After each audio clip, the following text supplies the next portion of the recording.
Hi, podcast friends.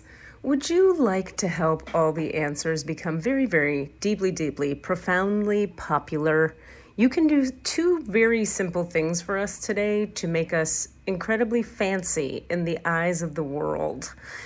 Would you go to where you listen to us and just click on 5 stars? Give us a 5-star review, and you're going to make us very, very popular. Apparently, people who can support our podcast by giving us ads and such can't do so or won't do so until they see that we have like 50 bazillion 5-star reviews.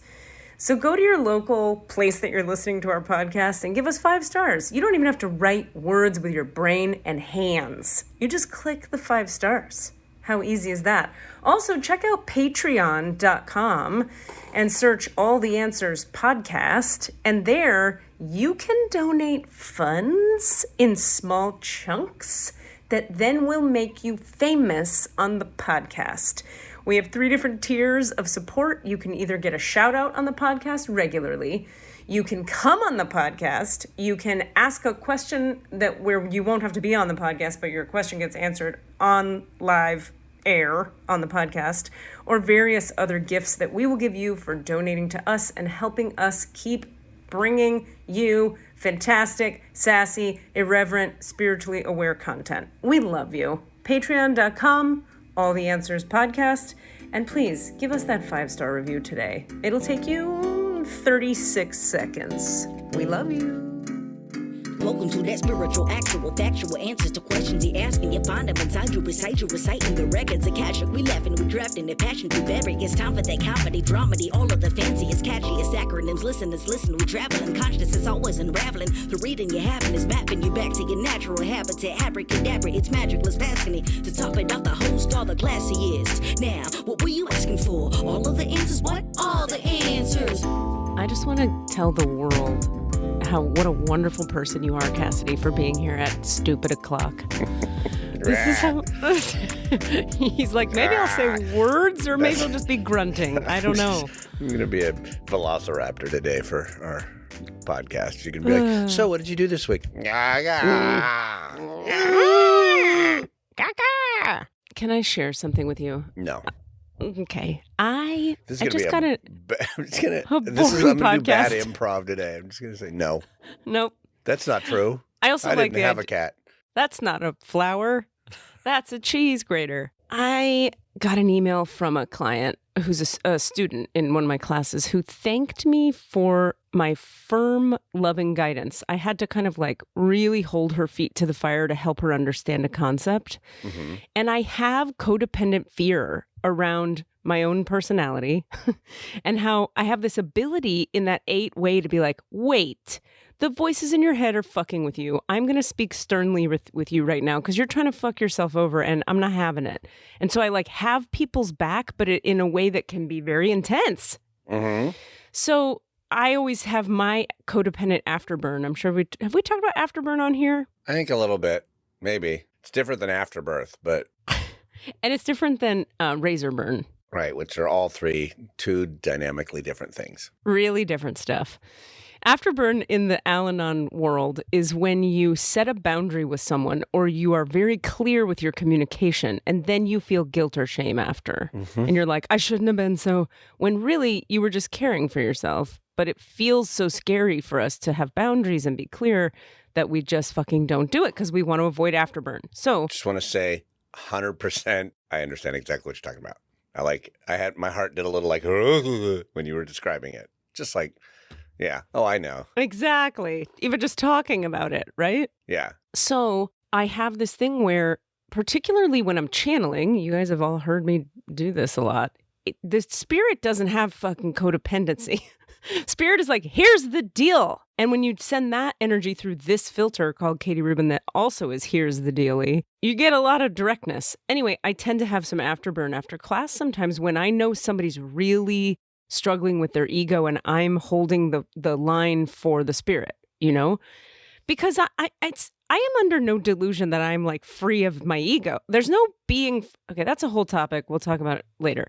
There's no freeing of the ego. We have to talk about this. But anyway, there's managing. There's putting the ego where it belongs. There's putting the ego to serve the spirit. There's not, you don't like kill it, squash it, dissolve it. Okay. Anyway, I got off the thing with this one student and I just was like, oh boy, I hope she's not so triggered that I lose her. And I hope she could hear what I meant. So I was contemplating, like, do I message her and say, hey, I know that was really strong.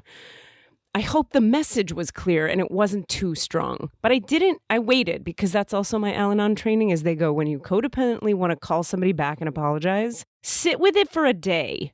Because for codependents, we're so inclined to, I'm sorry for being who I am. I'm sorry for expressing myself. I'm sorry that I exist the way I exist. And particularly for women, I feel like it's almost like politically my duty as a woman to like not apologize so much. Mm-hmm. But also, sometimes you gotta apologize. So I don't know.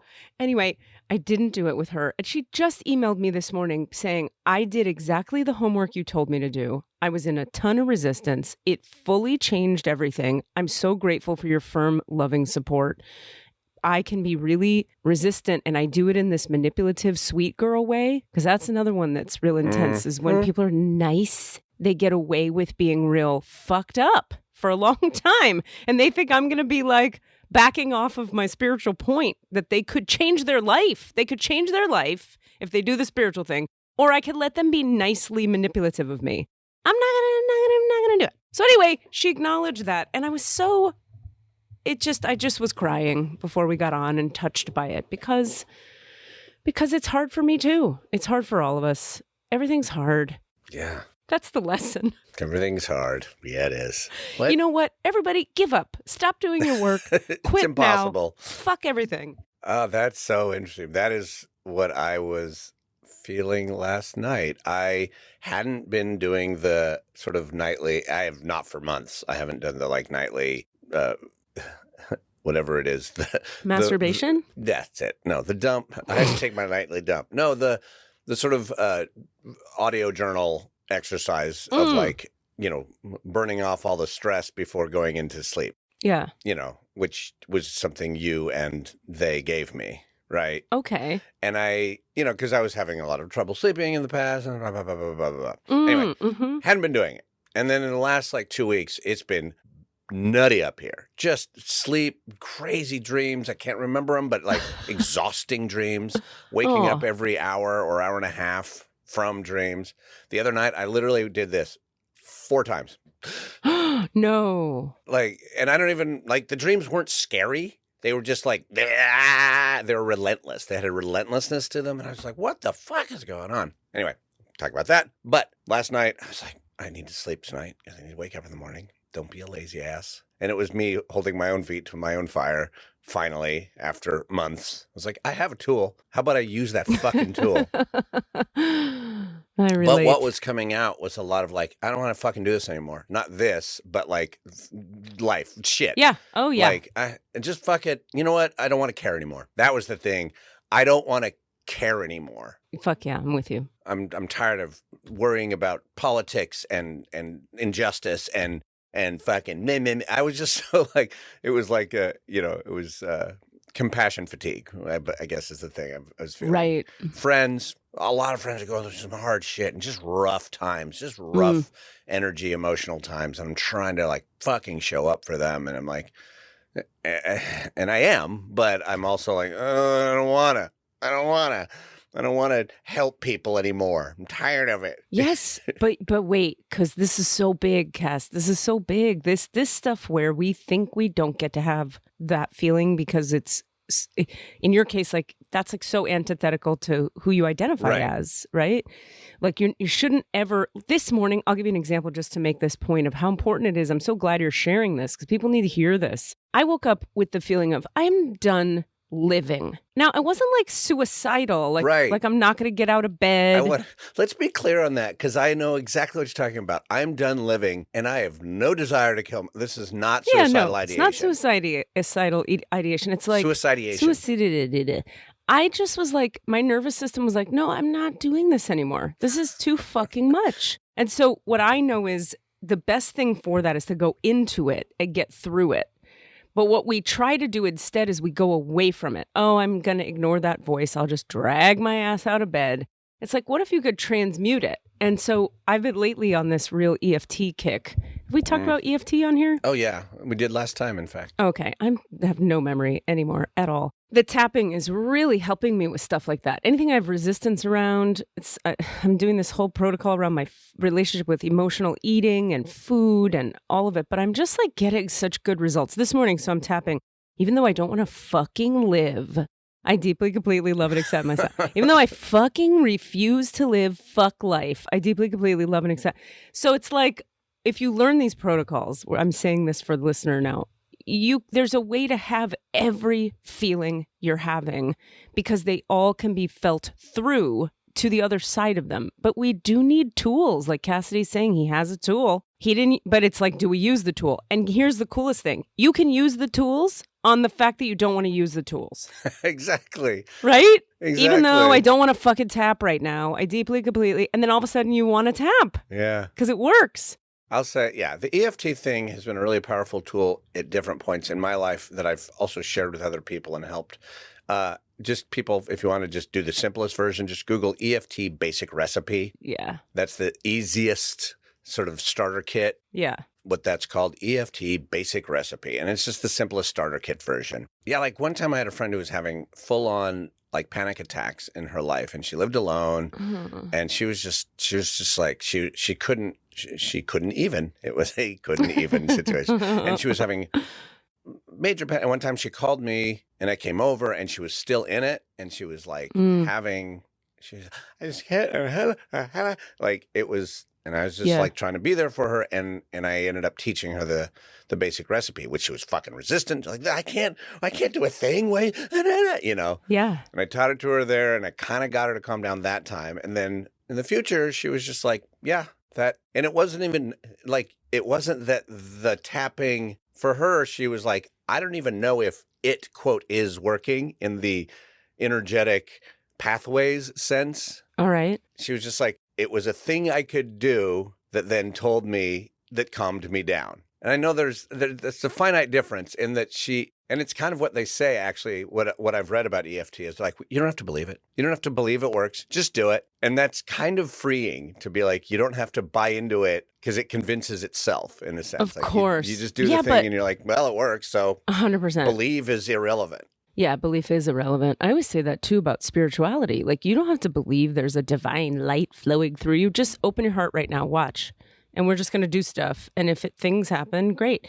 Because belief is not required. Belief comes after practice. And experience. Or experience. Yeah, well, exactly. We hope. Some belief comes out of dogma, and that's frustrating. Well, that's the reason people don't believe, is they're resisting dogma. Mm-hmm. And that's understandable. So then you would tap, even though I resist this dogma, I deeply, completely, you know, and then all of a sudden you're like, God is real and I don't have to believe dogma.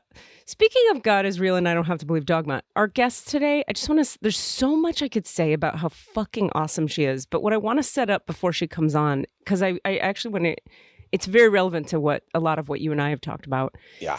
This is my dear friend, Kat Zdan. She's an actor, and she now works as a conversation designer on Google. Do you know what that is? Like a UX conversation designer? I have no idea what a conversation designer is. I know what UX is. That's user experience. Boom. And she's in tech, and it's like,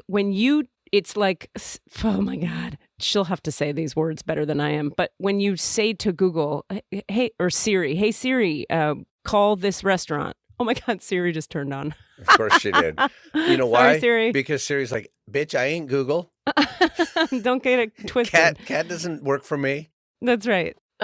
When you say to SIRI, hey, SIRI, Chinese restaurant near me, what Siri says back to you and how Siri interprets the words you say, that's Kat's job. So she's like scripting the AI algorithm response. That's right. Ooh. So, but with Google, so she'll do stuff where it's like, I'm like, give me an example of what you mean. I'm so not tech. I don't even know what you're saying. And she was like, so like if you say, how many Chinese restaurants near me versus Chinese restaurant near me, you're going to get 2 different script responses or maybe 50 different script responses.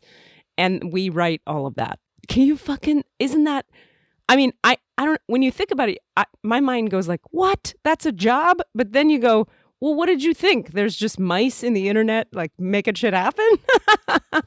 Yeah. You know? Yeah. Anyway.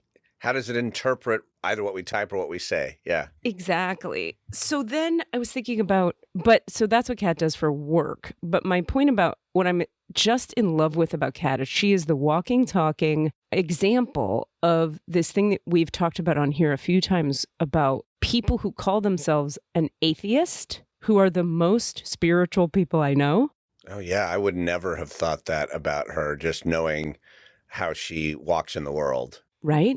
Like, she actually seems very woo to me and very kind of like engaged in a way that would make me assume that she's also very involved spiritually. And I would say which means she is. She is very, yeah, exactly. She is very, she pulls cards. She'll pull a card for herself. I don't want to speak for her, but she does things that you're like, but that's woo. But her understanding of what she's doing, like she framed it to me yesterday. We were talking about this and she said, you know, when I pull the cards, they're giving me a new way to think about a thing.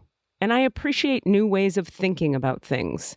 And then I hear that and I go, that's because she has a defined ajna. Like I know her human design chart a little bit, truly. And like, but a person with a defined ajna needs to think through part of how they know what is true is there has to be a thought process involved. I have an open head in ajna, so I'm not, anything going through my head is somebody else's idea. And I'm meant to just like, nope, it's not for me. I make decisions all through the defined places in the body. But Kat has a defined ajna. Me too. So she needs to... I'm pretty sure I have a defined ajna. We were looking at it the other day, and I don't know enough about it yet, but we were doing a real cursory look. Yeah. Me and Denise. Yeah. And she was like, you're all filled in, and I'm all open, except for here, body, feelings, and I'm open in the feelings, and I'm filled in everywhere else.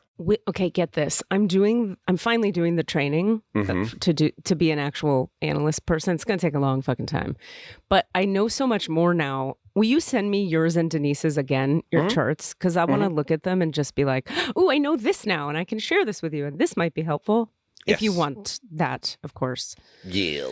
Yay. Okay, so Kat has this wonderful spirituality that is not called spirituality. Although I want her to put the words around it that she would put, because specifically, almost like very similar to you, she's maybe the kindest person I know intimately. Fuck her. She's not more kind than me. I think you guys should arm wrestle on the podcast, and we can videotape it and release it as a separate video. Anyway, she has a policy. I'm trying to remember how she frames it. It's something like, whenever possible, be kind. Side note, it's always possible. Yeah. That's like her thing. Yeah. And what I have to say, I want to talk to her about it. I'm really excited to talk about that because I want to challenge it a little. I have thoughts about that where I'm like, are we sure? Because I'm an 8, but also because I have life experience that anyway. So I'm so excited to talk with her about that. And because she's so wonderful and kind, we can talk about anything. Yeah. She's so open and she's the best. Well, kindness is not always pleasant. That's true. What you were doing with your client was kindness. Right. That's correct. Probably. But we'll get into that. I'll pile on to that argument with you. Well, this brings me to like against you because I hate you. I'm already finding the argument. Come on. I did have a teacher teach me the difference. He was like, there's kindness, there's niceness and kindness. And niceness, yeah. And niceness is codependent, make your ego feel comfortable bullshit.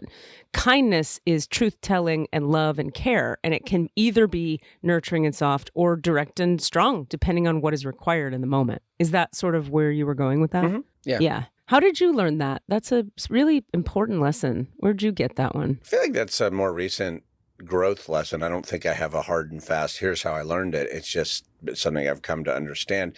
And it's more coming from the other direction, as I think I was more like, always be kind, always be nice. And I think I actually learned it from the angle of self-compassion, because always being nice is not very compassionate to the self. God, it's not. because it martyrs you all the time and makes you like take on all the shit and whatever, or try and manage all the shit in a way that's not honest and it's not real. And I think I've, over the last year, really learned to be like, oh, sometimes I can just say, nah, fuck you, but not fuck you in a mean way, fuck you in a kind way. But I can still say, I can't even anymore. Back to the original topic of conversation today. Boundaries. Of like boundaries and trying not to feel bad. In fact, feeling proud about boundaries is the thing I'm working on. And like, that's the way I battle against the afterburn is like, I put a boundary down. Whew. Yes. Good. Now stay with it. Yeah, hold that boundary. Right. Yeah. And I would offer you could tap through the afterburn instead of having to like push back against it. Yeah. That's one option. Yeah.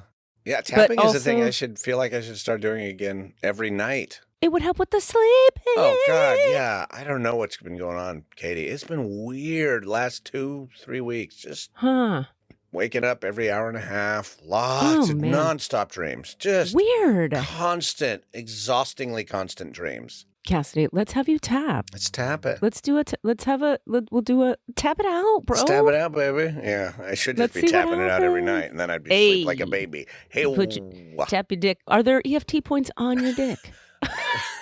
Let's find out right now, live on the air. Nope. Even though I want to jerk off in public, I deeply, completely love and accept myself. Oh, God. Okay, wait. Speaking of hard and fast, you said that so long ago, and I've been holding it this whole time. Yeah. Speaking of hard and fast, how hot does Desmond look in his dad picture he sent us? Desmond is not here today, everybody. Holy shit. Talk about him in the that absence. Picture he sent where he's like, I'm just at this event being a dad in my corduroy jacket. I was like, God damn, you look good. Did you have that experience? Do you want to have sex with Desmond? Cassidy? I'm going to pull it up, though. I mean, I have for a long time. I'm pulling up the picture so I can You're pulling it have out? a real response. Are you taking it out? I'm whipping it out. Which one? Because he has a mask on in most of these. The most recent one with the corduroy jacket, or maybe I made that up. A brown jacket of some kind. Well, he's got one with a safety jacket, but you can't really see him because he's playing crossing guard. There's and one I with wrote a little dog. No, not the crossing guard one. Before that, and I wrote back in response when he sent it to us on our thread. Yeah, I'm in the thread. Okay, and he's just like, yeah, I'm on dad duty, and I'm like, well, damn, tone it down, hot hey, Daddy. Dad. Did you find it? No, weirdly. I'll find it. It's fine. Anyway, we can't help our listeners. It's mostly GIFs, unfortunately, or GIFs. You decide. Oh, and you know what? I couldn't bring myself to. Oh, it's not in that thread. My bad. Oh, I don't it's think in it's the in thread that. between the two of you. It's in our naked porn thread. Yeah. Why am I not on that thread? That's so unfair. It's our thing. Okay. We share naked porn with each other. Yeah. Naked Speaking porn. of sharing naked porn, we have a Patreon page, ladies and gentlemen, folks. My good friends out there on the internet. Please. What is it? Where is it? I don't know. It's all the answers at Patreon, something like that. I don't Come know. on. You got to make it easy for them. People don't do stuff that's hard. Yeah, they do. So you go Patreon. Hey, dicks. You go to patreon.com. Cassie's looking it up right now. And then you search All the Answers podcast, right? Uh-huh. We're going to find out right now. Can we I just did Patreon All the Answers, and it was the first result. Okay, so you just Google Patreon All the Answers. And listen, I want to tell you guys who are listening, if there's 3 of you, that we have awesome fucking gifts we're going to give you, including like private readings, and you get to ask questions on here, and you get to come on, or we'll send you merch, or we'll talk about you, and we'll make jokes about you. We'll write an improvised song about you. We have all kinds of cool tiers. You're going to get stuff. This is for you to get stuff when you patronize us. Then you get to patronize us and feel superior all day long. And I'm just going to say, I don't know if this is guilting or not, but it's a little low right now. We only have a couple of Patreons. How many do we have? We'd like to have more. And we don't say it if it's 1. It's more than 1, but that's it. We do? It's 2, and we know them both.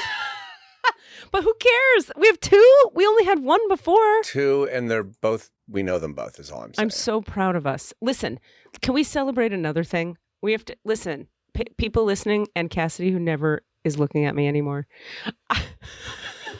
I was looking at the message. We have a very involved question from our second Patreon Patreon. We do?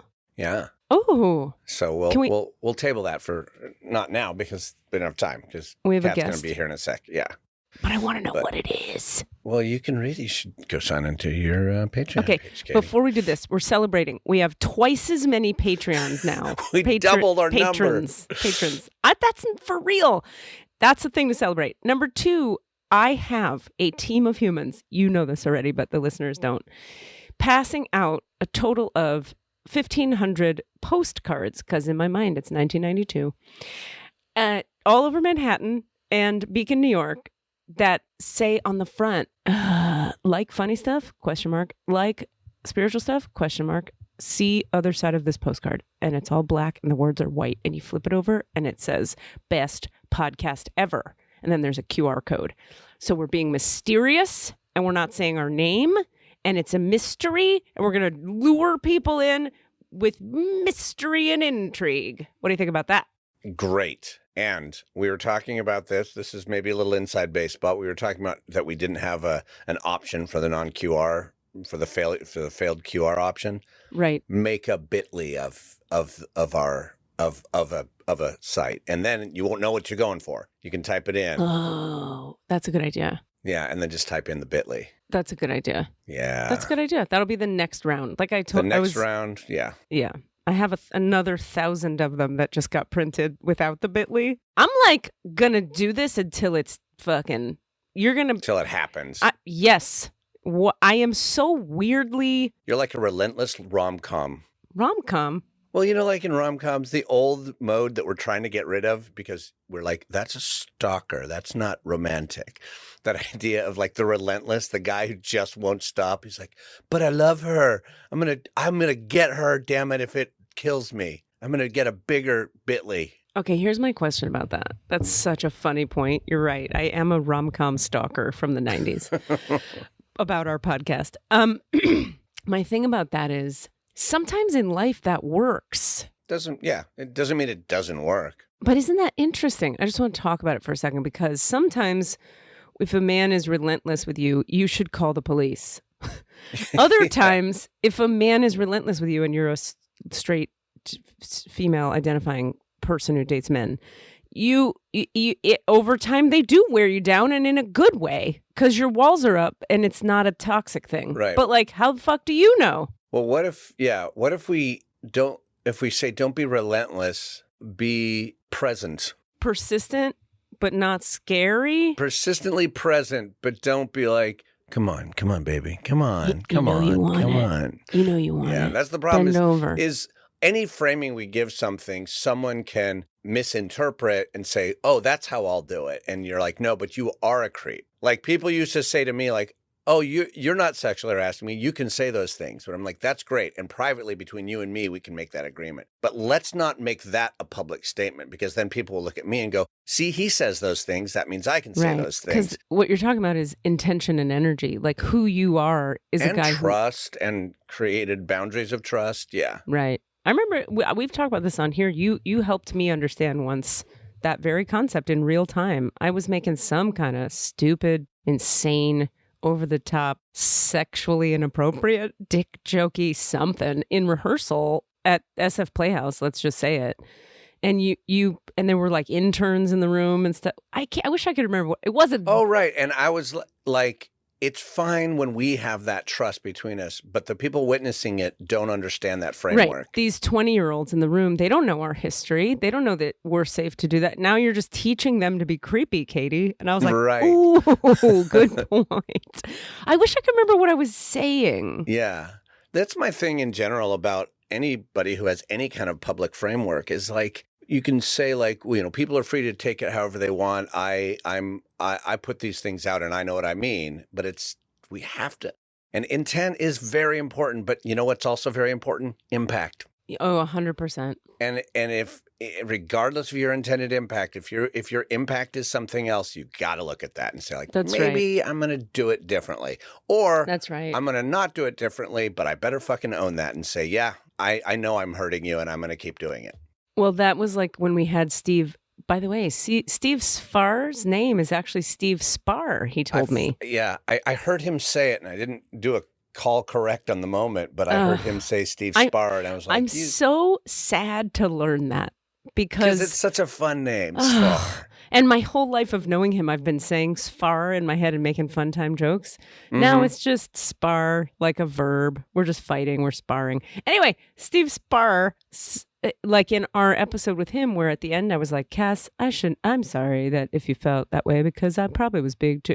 Like, that's a perfect example of in real time me going, look, yes, I know my intent, but like the impact was what the impact was. So let's own that I had a role to play in that impact. We have to understand that we do have a role. We aren't necessarily responsible for it all the time, but we are part of it. We're playing a part. Yeah. And it's not. Kat is here. Okay. Real fast. I think too, it's like people don't want to own their part in things because the way we feel when we own our part is like everything about me is wrong and I was wrong. When it's not that. It's you just have a part to play, a little piece of what you didn't work so well or had an impact that wasn't what you desired. But not the entirety of you was wrong and you fucked up and you're wrong. Right. You know what I mean? I do. Okay. Yeah. How do we just say, yep, that's a thing. Thank you. That idea of like, thank you for the correction. That's it. Like, just it's so easy when it's easy. Just when to be it's like, easy. Oh, great. How about I don't do that anymore? Awesome. Yeah. Moving on. Yeah. Let's let Kat in. I'm going to. Here she comes. Oh my God, it's CASSIDY. I can't believe it. I see what you're doing. You're being quiet. I love you. Oh my God, it's CASSIDY. CASSIDY in a car. Yes. On a phone. She's fleeing the country. Yes. She's fleeing. Admit it. Don't tell anywhere where I am. I don't want them to triangulate this. But I do have a loud husband and 2 puppies. So here I am in the car. Okay. It's like you have a bad plug or something. Yeah, that's what she said. Listen, we need to acknowledge, are those birds on your sweater? Yes, they are. So cute. Well, this sweatshirt is all of Harry Styles' tattoos. So, and where they are? Yeah. Oh my God. So like, you're a dork. Oh yeah. I'm going to see him for my birthday next week. Oh my God, I love it. Kat, I have a question for you. Oh my God, we have so many questions. You probably know already, Katie, but just because of what I know about you, Kat, just generally my sense of who you are your pronouns she, her? Because we've been saying that a lot here. Yes, and I don't thank know you why. for asking. I was just like, I think Kat might not be. I love your instinct. I love that you asked. They are she, her. Great. Thank you. We can proceed. Yes. Hallelujah. You go. That's one I still have to I forget to do that. Like in my classes, I need to be doing that. We need to be she, herring, pronouning at the beginning, and I haven't been, and I just want to own that publicly. Listen, Kat, we were talking about you before you came on. Just horrible gossiping, shaming, ridicule, really. Oh, no. But one of my things I was talking to CASSIDY about you and the listeners is this thing that you and I have talked about a fair amount about how, and I want to hear your words about it because I'm not saying them correctly, I'm sure, but how you wouldn't necessarily call yourself quote, quote, spiritual. Correct. But I was saying to CASSIDY, we have this talk a lot about how for me in my life, a lot of times I meet atheists and they're the most spiritual people I know because they live by emotionally sound, spiritually consistent principles. Like what I might consider a spiritual principle, an atheist might live by and call that just not being a dick, you know? And I guess I would put you in that camp where it's like you might pull a card from a deck, but you're not calling that God talking to me. You're calling that something else. How would you frame the language? How would you say that? Sure. So, yeah, I grew up in a thoroughly atheist house. Both my parents were raised very religious, but then stepped away from that as adults. My father's got a really funny story. He was raised Catholic and would go to daily mass, sometimes more than once a day. And there was one day, he has the opposite story that you'll often hear. There was one day that he people are and then I found God. And my dad is and then I realized there's no God. And it was the best day of my life. And I was so free. So atheist household, there was no concept of spirituality in my life. And this sounds silly, but I didn't even fully comprehend. And I know religion and spirituality are totally different, but there was no spirituality in my life either. I didn't even really understand religion and the enormity of religion in so many people's lives until I took a class on American religions in college and was like, wait a minute. This is a big thing. A lot of people are into this. And I felt really silly. And it's like such a huge part. And I remember thinking it's like when you find out about boba tea. And it's a phenomenon that you have been sleeping on your whole life. It is exactly like that, Katie. But I remember having the thought, like, as inconceivable as it is to me to have had this system be a part of my life, it is inconceivable to people raised in religion that I exist without it in my life. So I just didn't have any kind of space or words for any of that. And I remember, I was actually just thinking about this morning.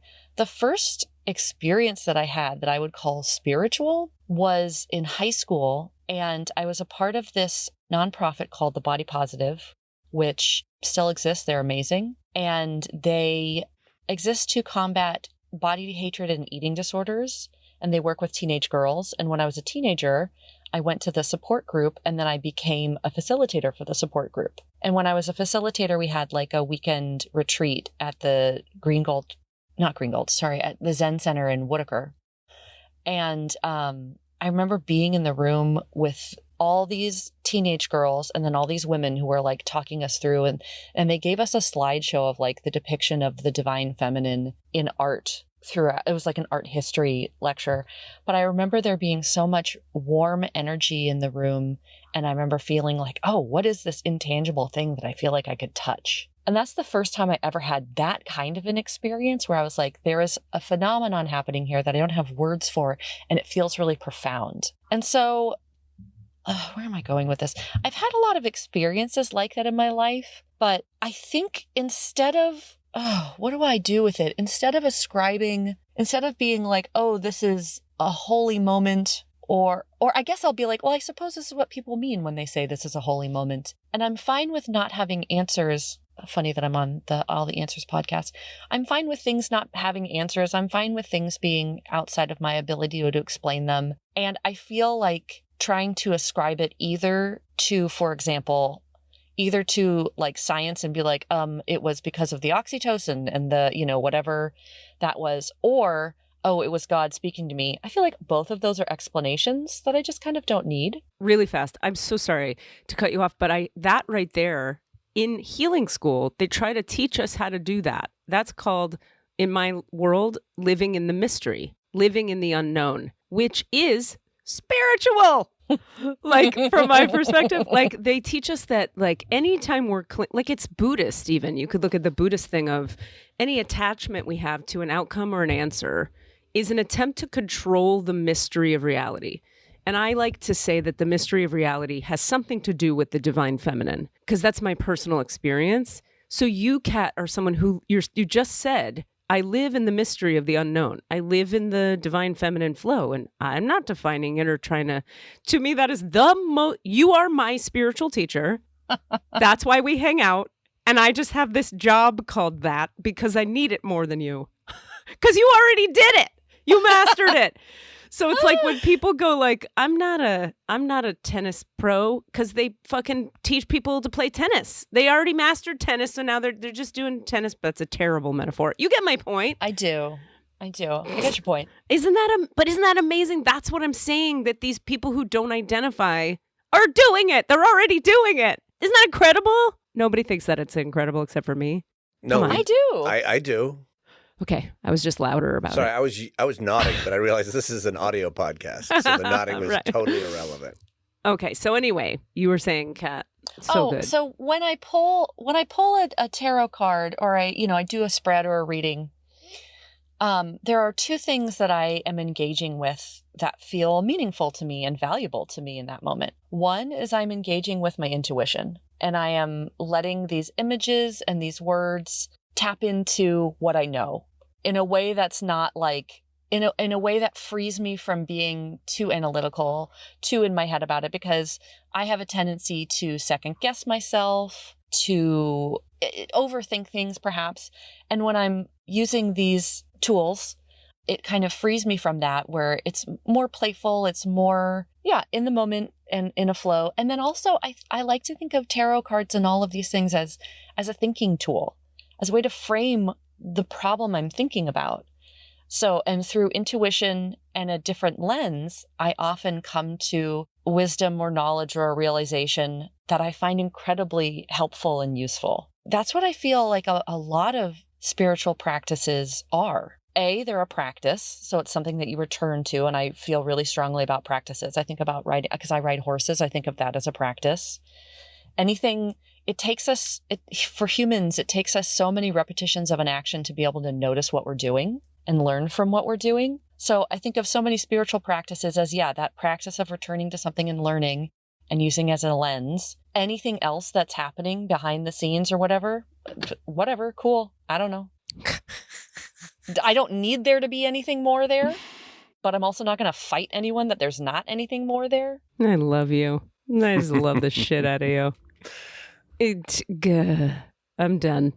Podcast over. I resonate so much with what you're saying, Kat. I just want to re-acknowledge, like, the thing that, like, I came into this podcast with the intention of being like the skeptic, or the friendly skeptic is what we framed it as. But what has happened is just a repeated experiences that led me to still not like believe literally, because belief is irrelevant. We were talking about this before you came on, but to just be able to experience the ineffable that was occurring and take great joy in it, like a deep healing joy. I mean, it is so, I mean, and the transition that has occurred is now I will just say, I'm a pretty fucking spiritual person, but I still don't have I don't have a book.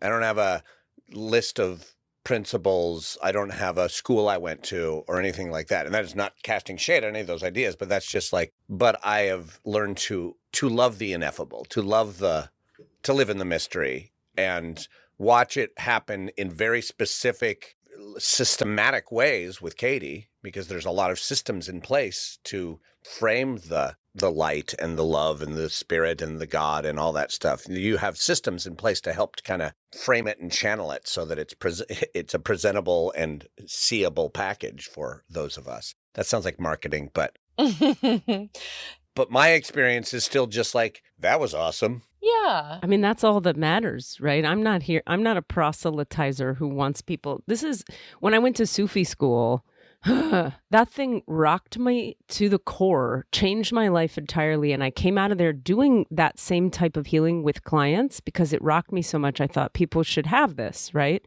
But the reason I stopped doing Sufi healings was because I realized quickly into doing it, well, maybe not quickly enough, but at some point, that in order for people to have the relief and the healing I had gotten from it personally, they had to do Sufi practices. So I was basically converting people to Sufism.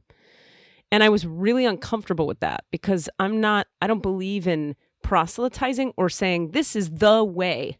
I believe in supporting people to find their own healing in a way that works for them. And I like to have a lot of tools in my toolkit so I can hand you whatever would be useful in the moment. You know what I mean? So to me, Cass, when you say that, I just go yay, because what else? We don't need all the language and the structure. It's really just to get people there. Language is for the mind to have something to hang on to while I'm giving you a visceral experience. And then you go, oh, that's what the visceral experience is called. But the visceral experience is the only thing that matters. What you believe or what you call it is irrelevant. Yeah, I think that too. I found the older I get, the more I have in common with you and I are good friends. And I feel like we have arrived at the same conclusion from very different paths.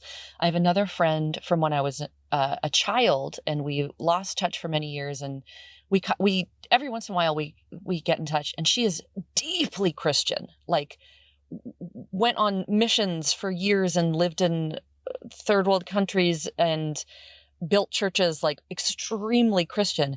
But the conversations that she and I have, we have so much in common because we're both the way she practices her Christianity is she's pursuing truth and goodness and, being the best version of herself that she can. If there There's no like, Cass, what you were saying, like there's no system that I ascribe to, but the thing that I have encountered that resonates the most, and I'm like, oh, I feel like that's how I think, is stoicism.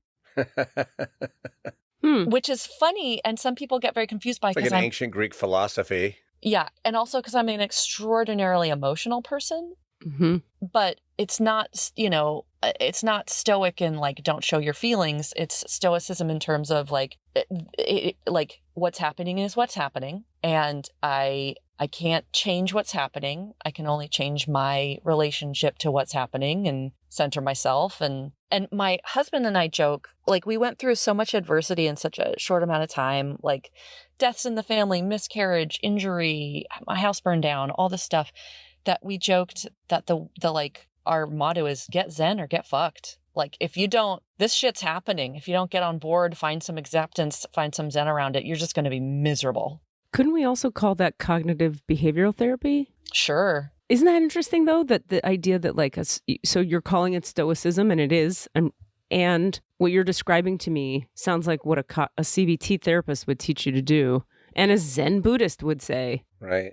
So it's so interesting to look at how... and the Serenity Prayer would tell you. 100%. And my first, what I will pinpoint as my first like major personal, maybe spiritual or philosophical shift, like when I went, oh, I do believe in something, and here it is, was in grad school, and it had to do with resistance to a teacher who was really frustrating and blah, blah, blah. But I came up with my own version, and I realized later it was the Serenity Prayer. But I was so proud because in the moment I was like, I'm going to call it the givens. Like, what is given that I cannot change? So what I can change or what I have control over is how I react to the given. Accept the given and change that which you can, but then whatever you can't, get zen or get fucked is exactly what I was saying about that. T-shirts. When are we making these T-shirts? Right? Yeah. Because like my friend, I have another friend named Katie, and the way she describes it with a tool her therapist gave her was turn off the struggle switch. So if you have something that you're going through that's extraordinarily difficult, often we not only feel like immense sadness or trauma or anger, but then there's also some layer somewhere of shame. Why is this happening? This shouldn't be happening to me. Resistance. Exactly. And she's like, isn't the thing that's happening hard enough? That's so good. Oh, the 12-step version of that is I quit the debating society. So quit the debating society. Like, you're not in that club anymore. You are having a problem with alcohol. That is reality. And then you go, oh, fuck. And everything changes just by accepting. Yeah. That's so good. What'd you say? Turn off the what switch? The struggle switch. Struggle. By the way, every 10 minutes, I remember that I sound like a robot to y'all. I've totally become used to it. And I think what it is there's somehow your voice is being doubled. Yeah. It's like a little you're coming bit twice. through two microphones or something. Wow. And one is just ever so slightly out of phase with the other. It's very entertaining. It's very enjoyable. Okay. Yeah. Okay. Before I forget, you're making me think of another thing that why you're my spiritual teacher, even though I'm teaching all the people, is my healer buddy taught me a couple of years back that emotions are the midway point between the spirit and the body. And I say it all the time now because it was such a game changer for me personally, because I was living my whole life doing everything I could. And I still have a tendency to go like, well, how can we get away from these feelings? And my whole life is a practice of how can we go into these feelings, and then just going in and going in and going in, and then finding a way through. And what a miracle. And I talk about it all the time on here, and all the people get to hear me say it over the fuck and over again. Point being, because I would argue that because you are so good at being with your feelings, I experience you being so good at that, or being so willing to do it, or being so practiced at it, however you want to frame it. You can't help but have the ineffable, mysterious mystery of life flow into your body being organism if you're feeling all the time. Because if feelings are the portal through which the spirit enters the body, that's the supposition I'm operating from. There you go. If you really could just honor your feelings, you become a more quote, quote, spiritual person. Because the feelings, I always say to my students, like, They're called emotions for a reason. They're energy, E, in motion, and they're supposed to be moving. So a cat Zdan gets good at like moving them. They move. You're sad, you cry. You're angry, you say it. You did a bit. You have the feeling, it moves. And by moving it, the system stays supple, receptive, open.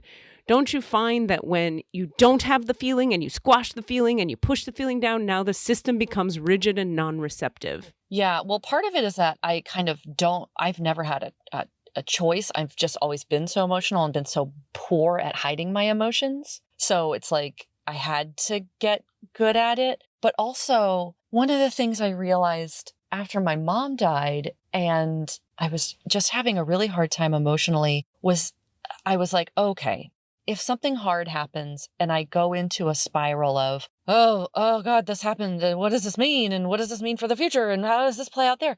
Then that becomes like this endless anxiety spiral, which is unsolvable. But if I go, oh my goodness, I am so sad right now, then that is a feeling that passes. And that, so it's like having feelings and being in your feelings is just being present and not, because I can, like most people, I can get really swept up in future planning. And I find that I am not my best version of myself if I let myself go there. I'm my best version of myself if I'm like, how am I feeling right now? Great. What do I need today? What am I going to do right now? What feels good right now? That always is a better choice. 1,000,000%. I find that right there, that's my spiritual practice lately. I was doing some other shit a couple weeks ago. Now all I'm doing is like anytime I go to, I should anything, including like make breakfast now. It's like, wait a minute. How are you feeling? What's happening in your body right now? And then if I sit with that, the next indicated, as you and I talk about, Kat, the next indicated action arises. It's like, oh, now I shower. Okay, how am I feeling in the shower? Cold. Okay, now I make it warmer. How am I feeling now? Done with this shower. Now I put on the robe. Like one moment at a time. Because for me, I wonder if you relate to this, but for me, it's like anything I've ever chosen for my life that came from coming up with an idea in my head ahead of time and then planning it, it falls apart on the way to getting it. Because the divine for me is like, sorry, honey, that's not what you're here to learn. Man plans, God laughs. Exactly. You're here to learn like what's happening now. Who am I now? One over and over and over again. It's very deep practice, don't you find? Well, and you know what that makes me think of is the saying, relax, nothing is under control, which I love because for me, it's like, yeah, you make a plan, but you are not in control of the majority of the parts of your plan, whether it's starting a business or going on a trip or even just leaving the house to go get a sandwich. Like most of what you're planning is not under your control. And most of the time it goes according to plan, but often it doesn't. So that's where, yeah. And like, it's like in improv, there's no mistakes in life. Like there's no mistakes. There's just stuff that you learn from. And some of it's more fun to learn from than other stuff. But like, I don't feel like any experience is a wasted experience if you've learned from it. Like I think about some of my exes, some of my relationships that were just horrendously toxic and unhealthy. And I'm like, if I could go back in time, would I like not date that person? And I don't think so, because there was a lot I had to work out and learn from that. So yeah, but they're all just people also doing things, learning all over each other. Wait, all what? up in each other's colon. Did you, Kat, feel like when you were being raised? So let me back up. Oftentimes when I hear you saying words, I'm so aware of this, what I would call an open-hearted, loving vibe that comes from the center of your chest. I think people call that kindness or love or something. Would it be fair to say that the way you were raised included a lot of that? Did your parents do the nurturing, lovey thing pretty well? Katie says that with its disdain and disbelief. Well, but Cassidy, it's complicated because here is the contradiction that is my mother. My mother was a incredible, loving, nurturing, warm, funny, amazing woman. And she was also an alcoholic who died of alcoholism. And so I both had an incredibly nurturing mother and I felt like her love was conditional. And so, but there was a lot of love in my family. My family is composed of a lot of beautiful, sensitive, loving, ill people. I have, my mom died of alcoholism. My brother is an alcoholic. My other brother is addicted to methamphetamines and benzodiazepines.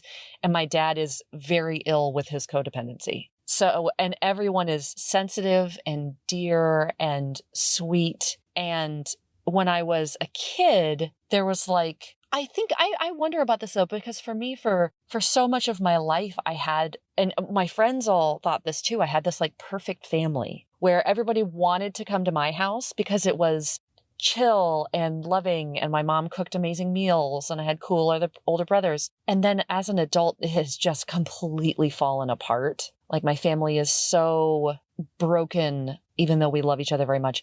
But like, I wonder how much of that was already present when I was a kid and I just didn't see it, or they were protecting me from it. I don't know. I mean, of course, all of that was there. But like, when I think of my childhood, it's like this kind of like right now, the way that Cassidy and Katie can see my video is the sun is like rising right behind my shoulder. It's like this warm, halcyon glow of these golden, happy memories of a time when I was so safe and so loved, and we were all so close. And like, I was very affectionate, physically affectionate with my brothers and my mom and my dad. And we went camping together, and we went, we spent summers on the lake. This is what I'm talking about. Yeah. That's the thing I'm saying. You had all that cozy, comfy, cutesy, lovey. But here's the thing. Awesome. That haunts me. So did my brothers. Right. I get that. And then they got the addictions and you didn't. And what's that about? Yeah. But like real fast, that's a whole separate topic that I'd love to talk about. I can feel the parent love. I can feel it on you. It oozes from you. It emits what I mean by that is more like, I have this radar for people who were well nurtured. I think just because in the same way that like, if you're wet in the ocean, you come out and you see everybody that's dry because now you need a towel. You're like, oh, look how dry that person is. They're so dry. Yeah. Like I have drawn like a moth to the flame to people who were well nurtured because I'm like, what? Oh, I see it. That's what it.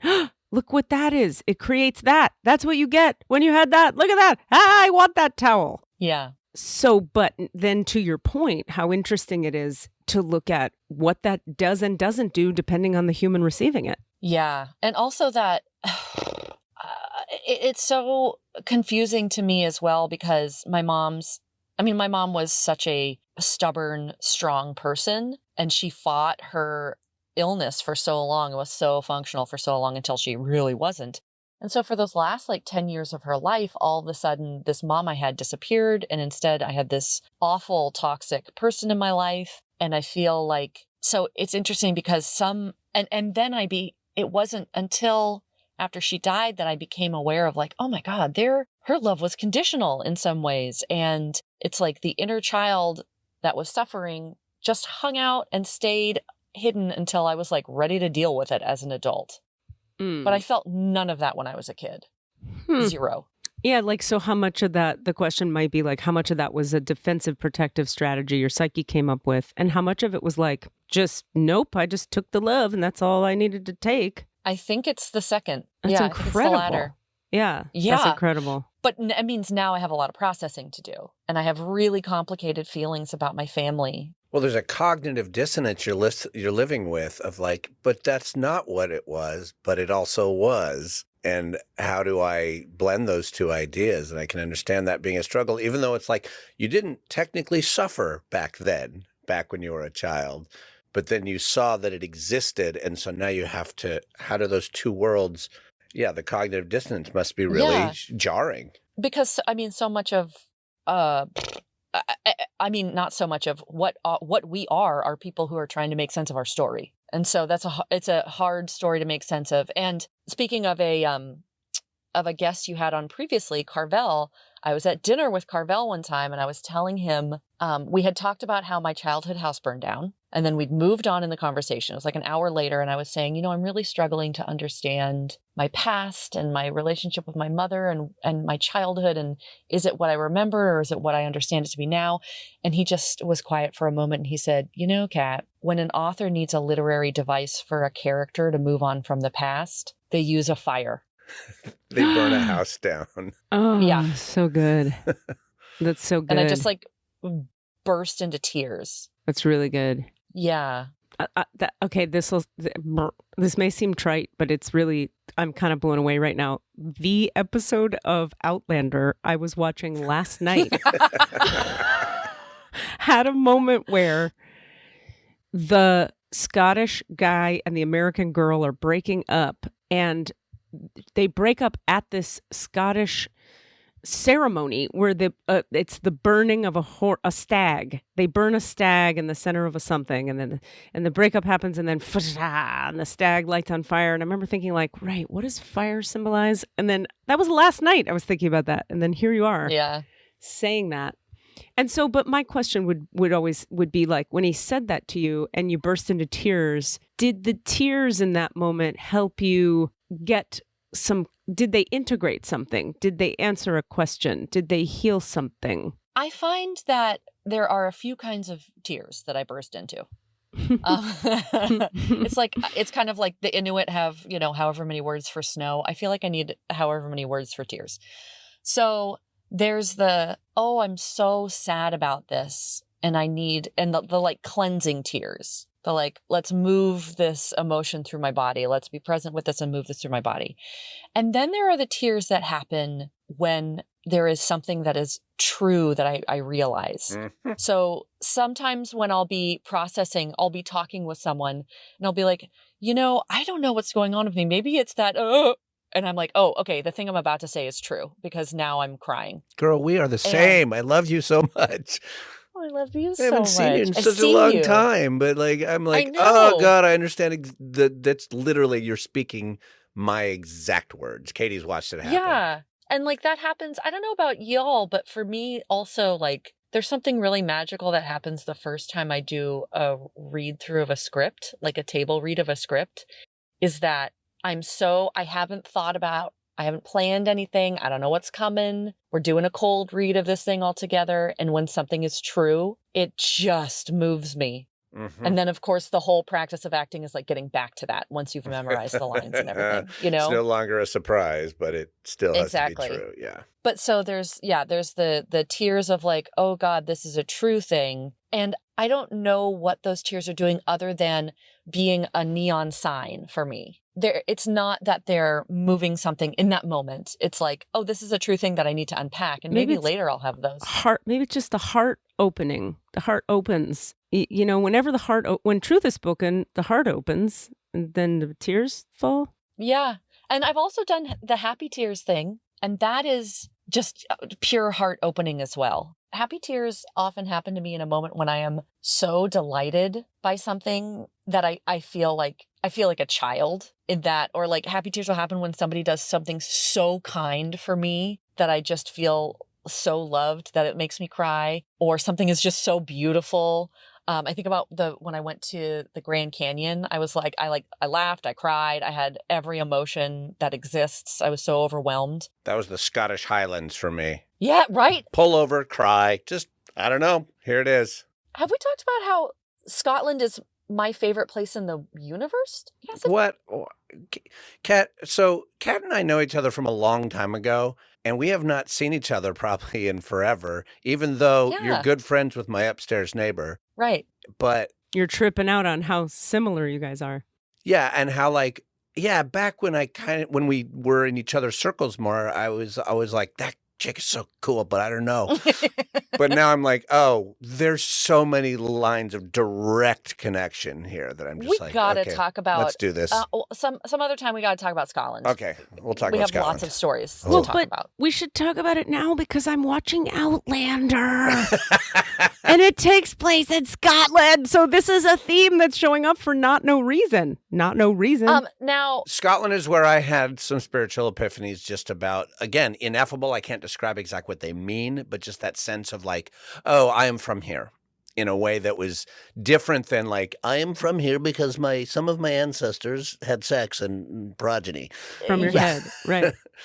But just like, I'm from here. What is happening? 100%. And I am as well. I am a McFarquhar descendant on my mother's side. Nice. That's about as complicated a name as it gets. I know. It's Clan Farquharson. Now, when you talk about Highlands, are you talking about by any chance, you're talking about the Great Glen, Glencoe area? Like, to be honest, that experience occurred, I can't remember where. The first time I went to Scotland, I didn't go deep into the Highlands. I kind of like went up and just sort of touched the edges on my way west. Like I was in the east and I kind of went up and then just barely drove into the very edges of them to go across and come back down because I was headed somewhere. And it was that experience of the sort of pre-Highlands almost, where it was just like, and the next time I went, I spent much more time in the Highlands and it was beautiful, but I didn't have that, but I was already expecting that experience. So I was more grounded in it. But that first time when I was alone, I was driving in a car alone, and I just was like, I think I have to stop because I can't drive right now. Something feels unsafe almost. Yeah. Yeah. I mean, this is okay. I get some flack from humans, understandably, for moving a lot. But what I understand the more I move is they are putting me, they being whatever you believe in or don't believe in, I am being put in locations that serve the next layer of my healing over and over again. And I keep thinking in my mind it's about some other thing. I'm going to achieve this thing or build this center or date this man. And it's never that. It's always, no, the portals of light here, Katie, they're going to open for you what you need on this new thing that you need. Right. And so when I hear you talking about that, Cass, I go, yeah, either this is past life stuff, which reads like a big yes in my spidey sensey yesy thing. Yeah.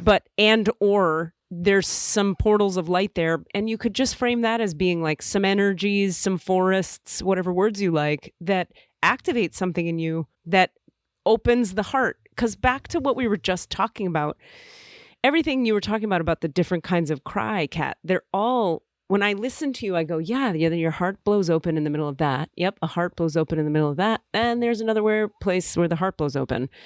So if you're in Scotland and you can't drive, your heart's being blown open by some spiritual force. Exactly. Or some force, we don't have to put the word spiritual on it, but... And to me, those are portals of light. And I'm sitting on one right now that my stupid guides took me to because this is what I need right now. Stupid guides. I say stupid because it's just like, what a weird life I have. But yeah.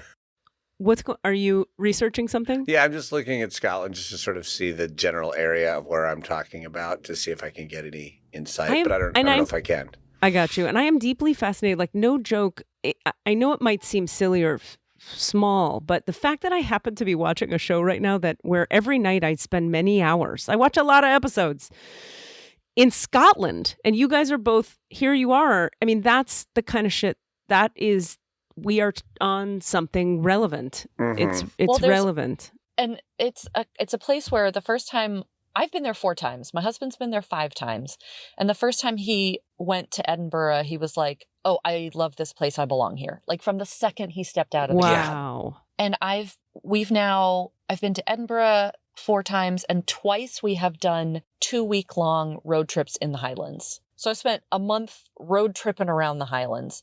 And there's also a thing. Okay, so my husband he grew up in Georgia. He grew up in Appalachia in Georgia. And then my mom is half English and half Norwegian. And once upon a time, Pangea, the Appalachian area, and Scotland and Norway were all one place. Right. And so I've heard this. And yes. And there's also there were so many Scottish immigrants to Appalachia, and that's why bluegrass is so similar to Celtic music. There's just a lot of resonance and similarities in those 3 places. And like Norway, I can't wait to go to Norway because I feel similarly about that rugged landscape as I do about Scotland. And also Scotland and Norway are very close to one another. They share islands that like went back and forth. I didn't know that. Yeah, like Shetland and the Orkneys. They were Norwegian, they were Scottish. They were Norwegian, they were Scottish. So. Yeah. The Orkneys were amazing. I went there the second time I went, and it was phenomenal.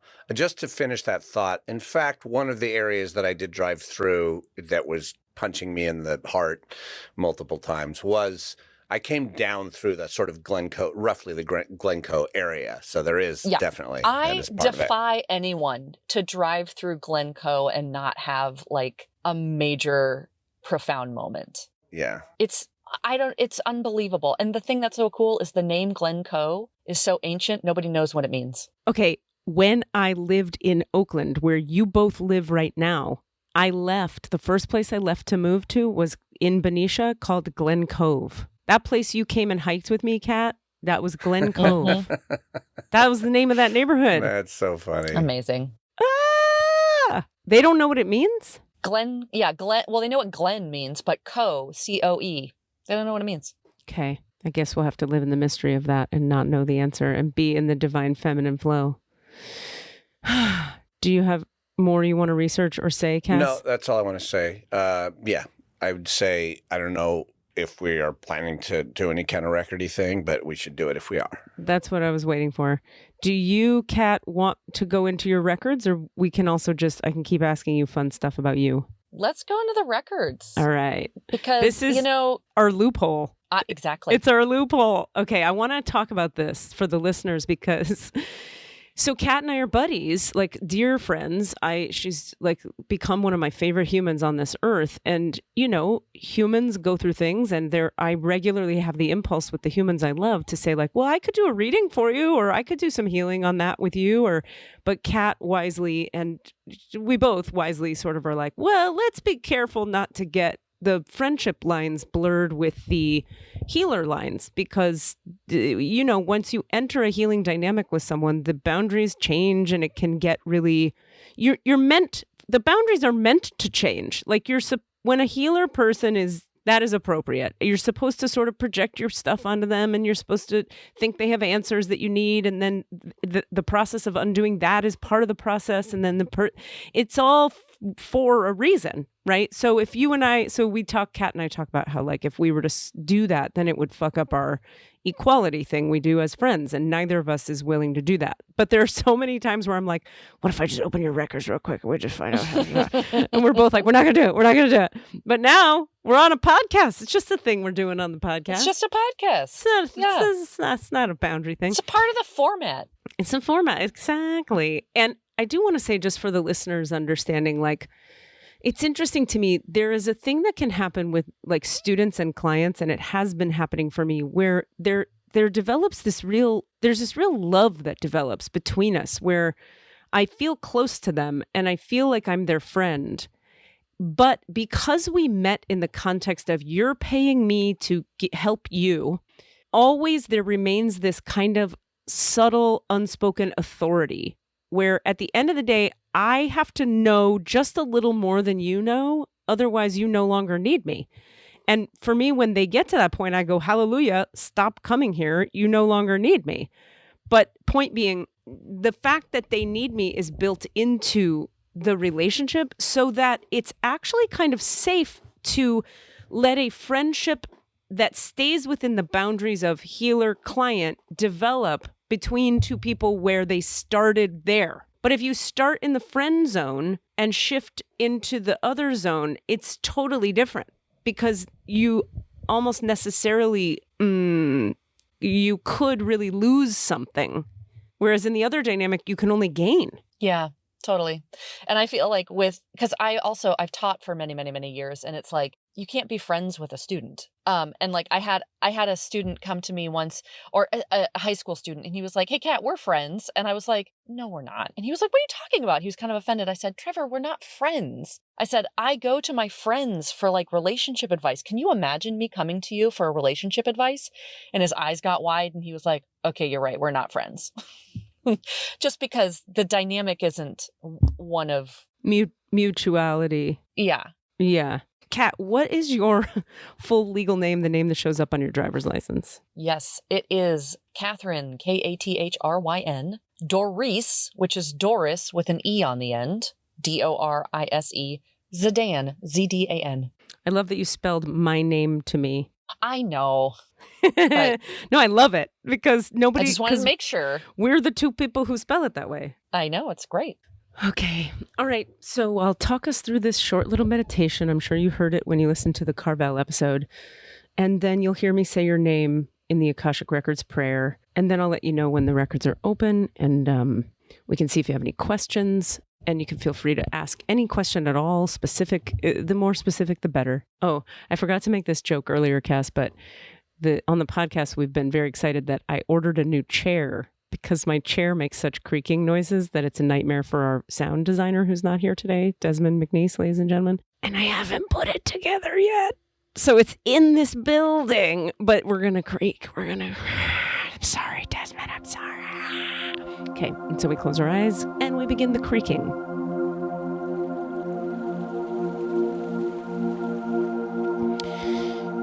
And we'll take a few deep breaths into the low belly.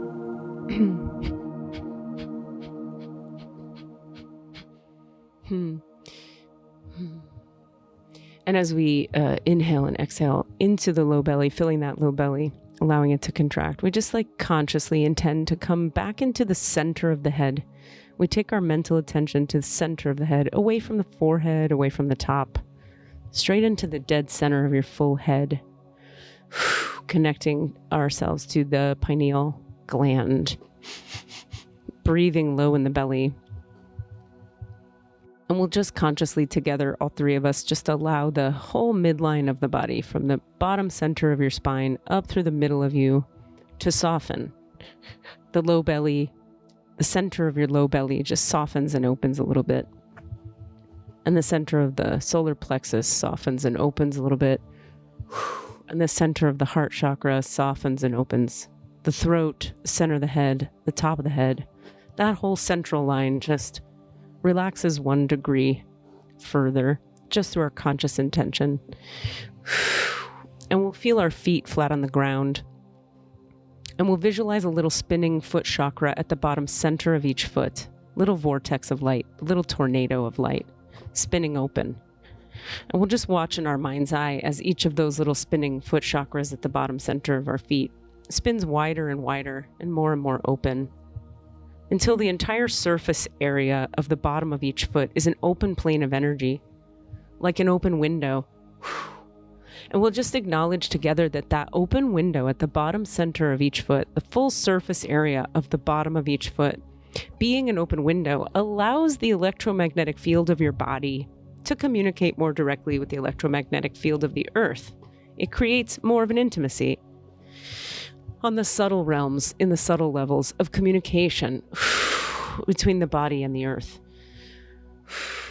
Well, there's a lot of energy already moving.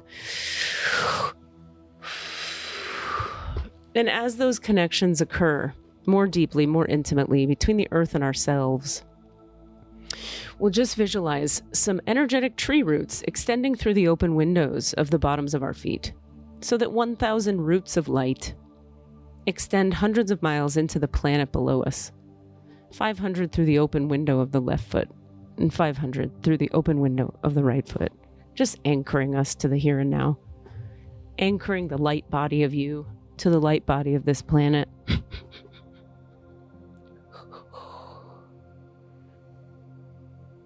And as that occurs, and we allow those roots, those gnarled Scottish tree roots, to just merge into the soil of the ground below us, we'll also see a grounding cord extend from the base of your spine to the center of the earth. We'll see it being wide, big and open and wide as your hips, all the way down to the center of the earth. And we'll watch in our mind's eye as a river of light pours up through that grounding cord and into your spine, and it floods forward into each of your hips, down through the quads and glutes, hamstrings and knees, calves, shins, ankles, and feet, and it rushes down in a nourishing and nurturing, vibrant, activating way into the roots below your feet. And as this tripod grounding structure of light anchors into the here and now, we do acknowledge the forces of light, asking for guidance, direction, and courage to know the truth. as it is revealed for our highest good and the highest good of everyone connected to us. Holy Spirit of the Divine, protect me, please, from all forms of self-centeredness, including the codependent forms. Amen. And direct my attention to the work at hand. Help me to know Catherine Doris Zdan in the light of the Akashic Records. Help me to see Catherine Doris Zdan through the eyes of the Lords of the Records. And enable me, please, to share the wisdom and compassion that the masters, teachers, and loved ones of Catherine Doris Zdan have for Catherine Doris Zdan. And I'll just go quiet for a moment.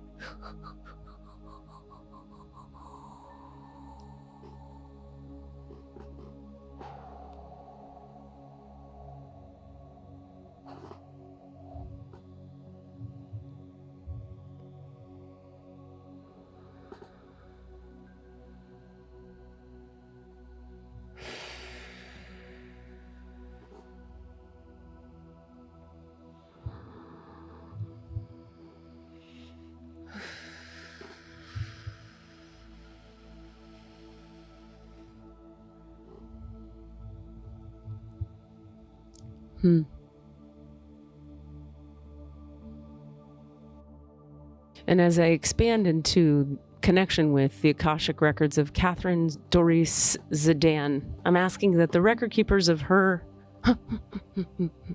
that the divine itself clear, uncreate, destroy, release anything and everything in her field or mind that would stand in the way of her receiving clear guidance, clear direction, clear healing, easy receptivity of energetic healing light, which we could also just call love.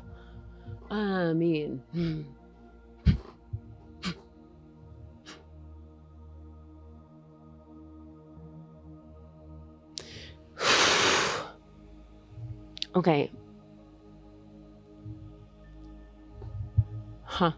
I've shared on here before that I often have to keep my eyes closed so that I can stay connected to the spiritual vibrational frequencies that the person has or in their that exists in their alignment. But every now and again there's someone where they just pop my eyes open, and that's happening here.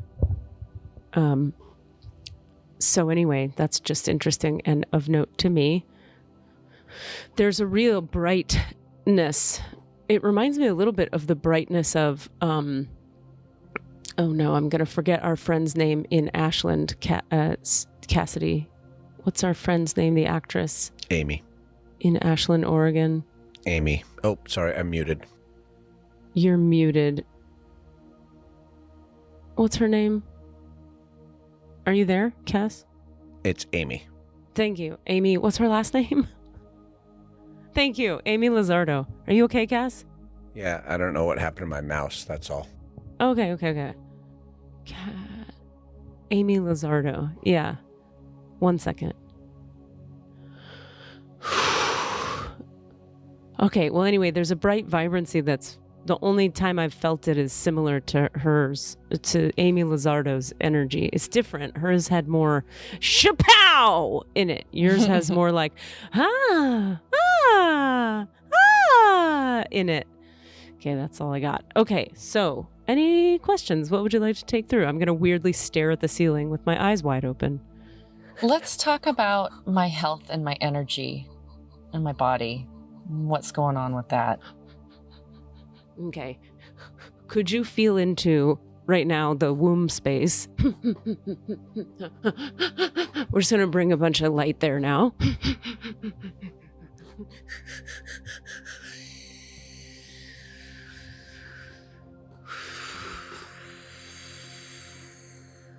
Yeah, and all you need to do is be present to that area and notice any changes, shifts. It might get hot, it might get worse, it might get heavier, it might get lighter. Let's just be there.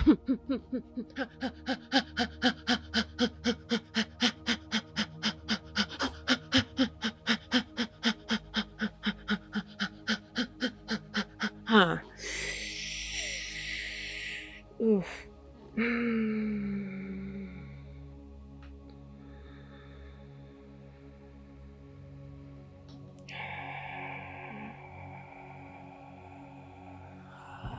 anyone out there listening who's dealing with any health issues at all that have anything to do with the nervous system, the hormones, or the endocrine system, feel free to receive this light down into the womb space for women, down into the low pelvic, the base of the pelvis for men.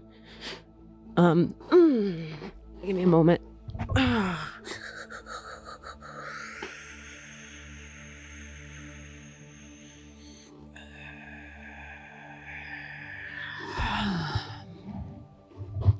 Because Cat is acting, as we say in this world,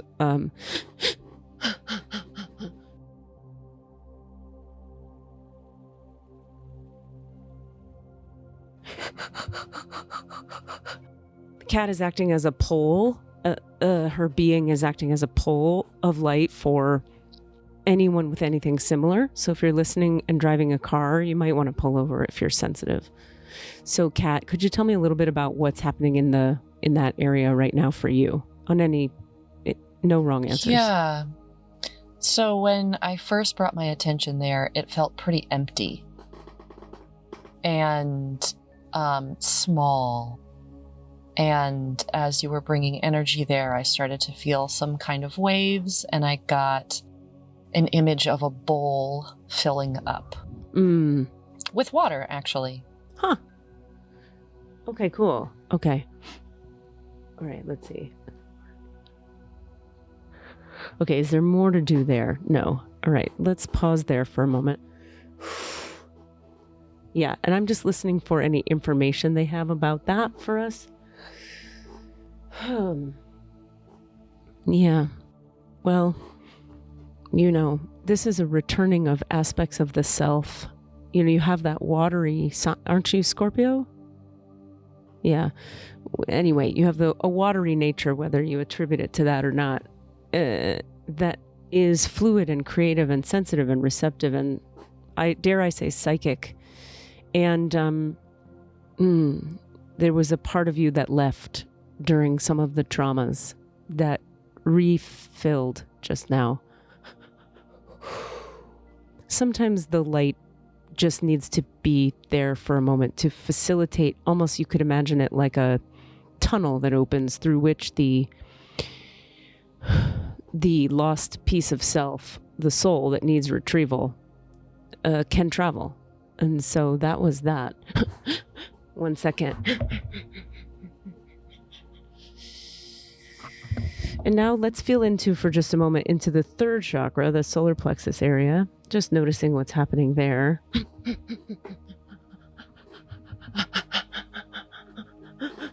And we'll bring some light to that.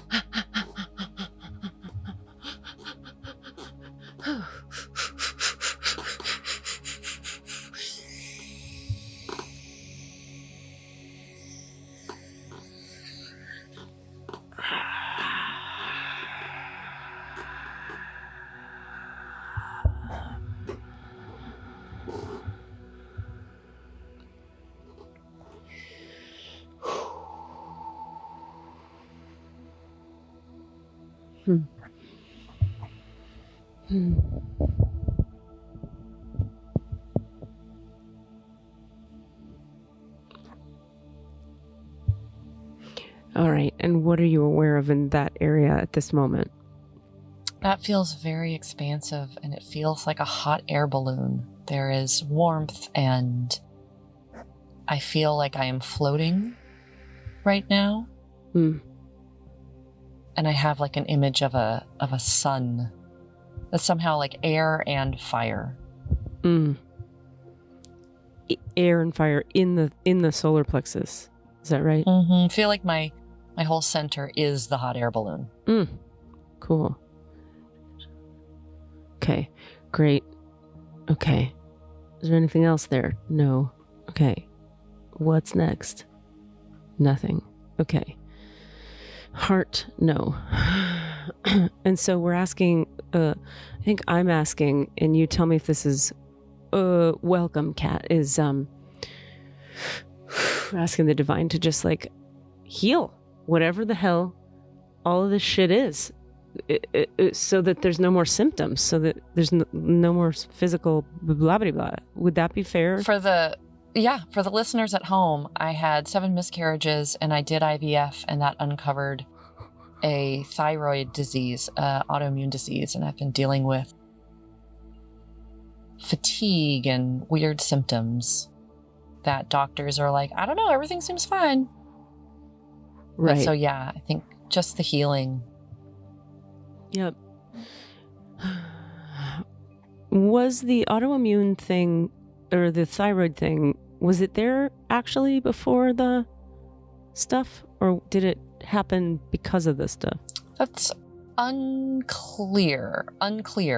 It seems like it was an inevitability, but I have an intuition that pregnancy and all the attendant ups and downs of hormones are what kind of activated it.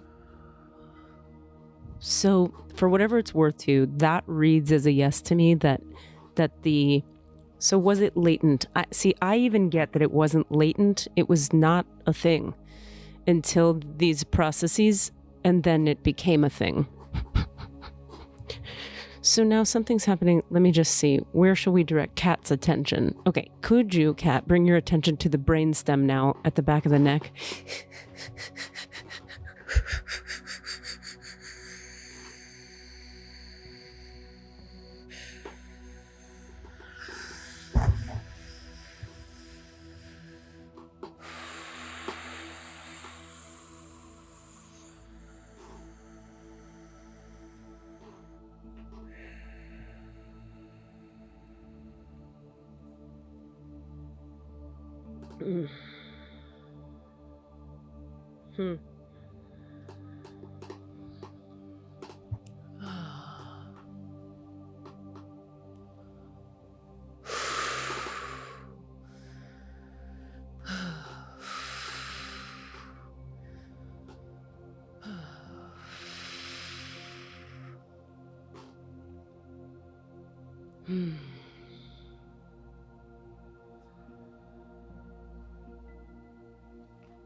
Okay.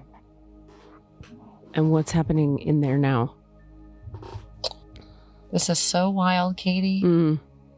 I understand that I am sitting with my eyes closed in the front seat of my car, but I feel very much like I am floating, now suspended in water. And and like what's up and what's down doesn't quite feel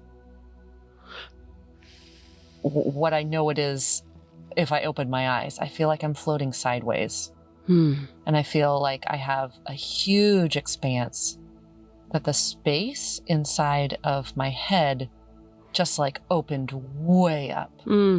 It was just inside of my physical head, but now it feels like a vast amount of space in front of me.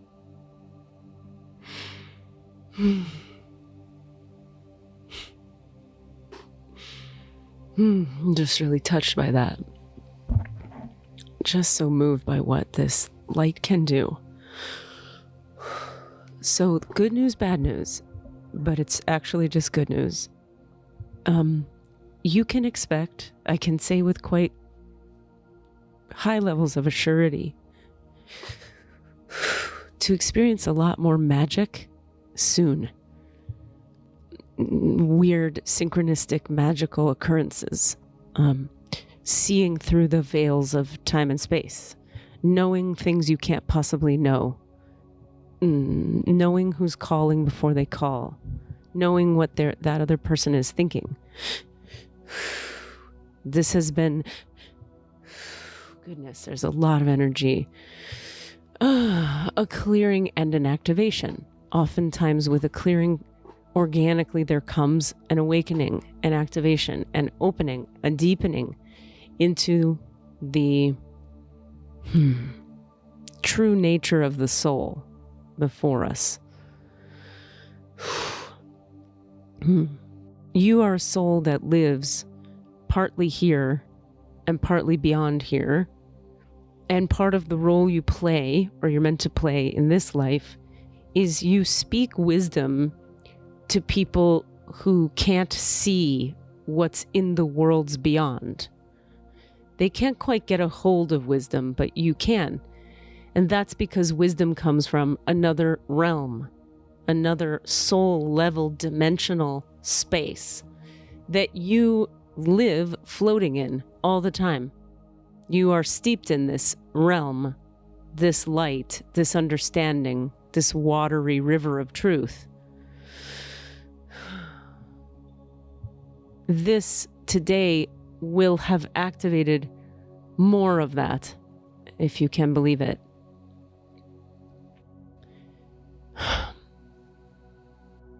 So often we have the pleasure and joy of showing Katie the ways that problems that human beings encounter that can't be solved traditional ways are 99.9% of the time doorways to a moment like this.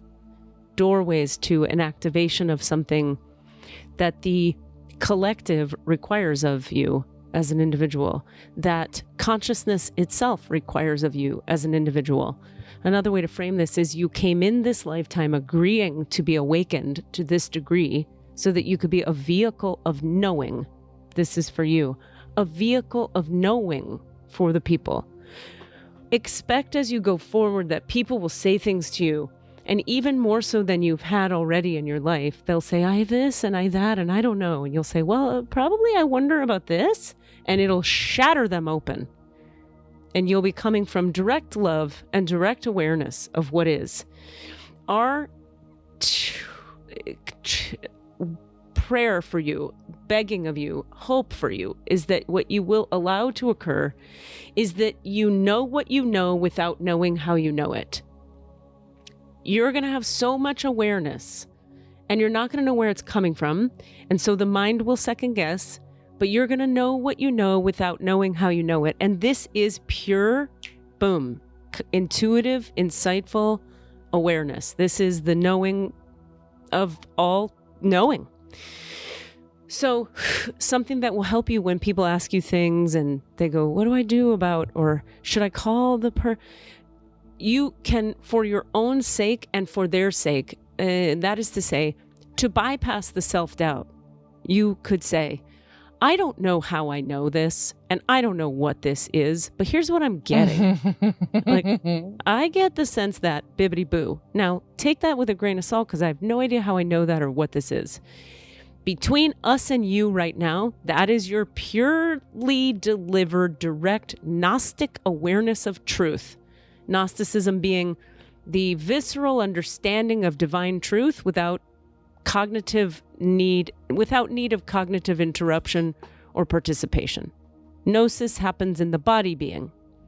So this, how do I know this? It's because you're Gnostically being given wisdom to give this person. All you need to do is open your belly, open your heart, open your mind, and you do that so easily. They're just like, if we even barely suggest it to you, it starts happening. And then just know what you know. But preface it. Feel free to preface it. I don't know, but I know this. What do you think about this? And that'll bypass the doubt for both of you. And then you'll be surprised because the person will go, oh my God, that's so what I've been going through. How did you know? Oh my God. Yeah.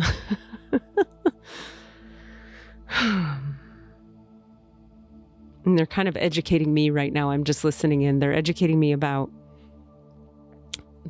I'll just say how they say it. You see, Katie, this is the different ways information and awareness come to different beings. The purpose for you, Katie, of understanding this human design system you're so interested in is to gain understanding about the specific ways that people differently receive and differently function. The divine truth remains the divine truth. There just is light and it does know stuff. And how it comes through the individual is very important to the individual. And how it comes through the individual matters a lot because each individual can communicate with other individuals that are specifically meant to hear that individual. So if that individual didn't communicate the way they communicate, those 50 people or 9 people or whatever wouldn't be able to hear it. It really is the truth that each of you on this planet is made up specifically the way you're made up to do specifically what you're doing for the other 6, 9, 50, 5 million people you're doing it for. That is what's happening. And so they're just showing me this watery scorpion way, we could say, needs to exist in its own specificity for the sake of those it will touch. Amen. Thank you for letting me see this. I have one last yes. quick question. Yes. Which is, should I be writing? Yeah, they always give writing, not writing. Yes, weird reaction when the word should is used, but we know what you mean. Is it part of your soul dharma work? Is it in your highest good to be writing? Is that kind of the question? Yeah. Give me a moment.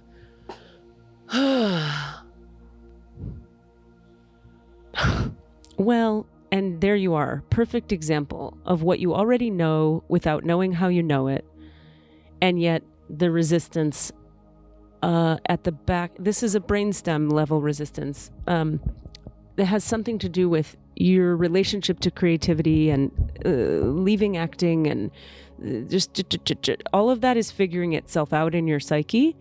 This thing that got cleared in the back of the neck today will facilitate more ease with this process because yes, yes, yes, oh my God, yes, holy God, yes, so much yes. The words, you are an actual direct channeler of projects. The projects come to you and they say, we need you to write this down. A lot of ideas that exist in consciousness float around and anybody can grab them. Whoever hears it, picks it up, writes it, makes the movie. Certain ideas can only come through one person, or we should say one, what's that word? One collective or one ray of people or one, there's a word. You're on my, not wavelength, but you're on my, oh God damn it, I can't hear it, but. Spectrum? Sort of, yeah, it's like that. There's a word. It doesn't matter. That is the point, yes, is that there are 10 people, let's say, in this family of people who could write these things you can write. So it's very important that you write it because there's only 10 of you. How many people are on the planet? 7 billion or 60 billion or whatever the fuck it is? We need you to be doing what you can do. Interestingly, I get that you will, as you write more, we have to call it channel write. We apologize, but we have to call it channel write. As you channel write more, because Kat, you're going to receive this stuff. You're already receiving it, right? You already get it. It comes to you and it goes, write this down. Or this character is floating in your consciousness, or this story is emerging. This is channeling. So as you channel it into form with words on paper or computer, you will start to meet the other 10 people or 8 or 7 people who are also in your family, your team. And there's something about that family and team that is very next level spiritual development-y for you.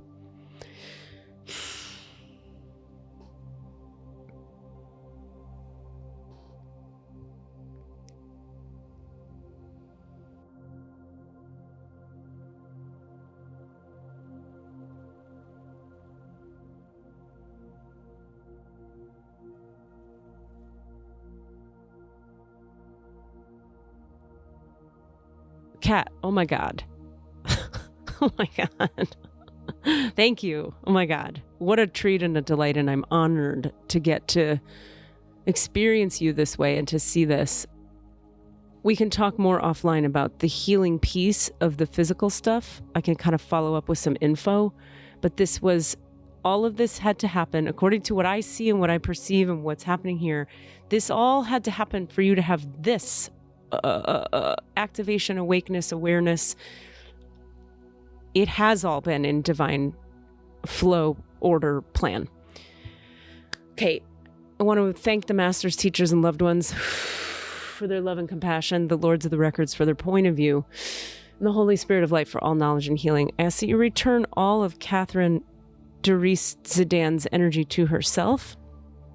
I ask that you return Catherine Doris Zdan to her complete human wholeness now, please. The divine portal and the Akashic records of Catherine Doris Zdan are now closed. Amen. The divine portal and the Akashic records of Catherine Doris Zdan are now closed. Amen. The divine portal and the Akashic records of Catherine Doris Zdan are now closed. Amen. Amen. Amen.